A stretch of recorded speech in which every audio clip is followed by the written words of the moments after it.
এভাবেই প্রতিদিন চলছে প্রকাশ্যে চাঁদাবাজি। প্রত্যেকটা দোকানে একটা হাতি নিয়ে প্রকাশ্যে চাঁদাবাজির মতন টাকা তুলছে। এমনকি রাস্তায় থাকা অটো মেশুকের কাছ থেকেও তুলছে টাকা। বাজারে বন্দরে রাস্তার পাশে যে দোকান পাচ্ছে সেই দোকান থেকেও চাঁদাবাজির মতো বাধ্যতামূলকভাবে তুলছে টাকা। রাস্তাঘাটে বাজার বন্দরে এইভাবে টাকা তোলার কারণে কিন্তু যে কোনো মুহূর্ত দুর্ঘটনার শিকার হতে পারে সাধারণ জনগণ।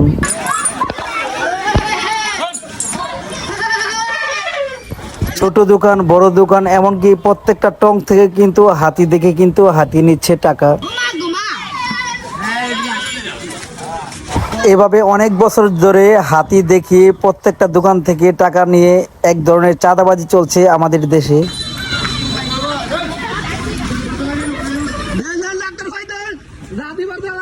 বাধ্য হয়ে আমাকেও টাকা দিতে হয়েছে হাতিটিকে। আসলে বর্তমানে বাংলাদেশে এরকম হাতি দেখিয়ে দোকানে দোকানে টাকা নেওয়ার নামে যে চাঁদাবাজি চলছে, এটা কি ঠিক কিনা অবশ্যই কমেন্ট করে জানাবেন। ধন্যবাদ সবাইকে।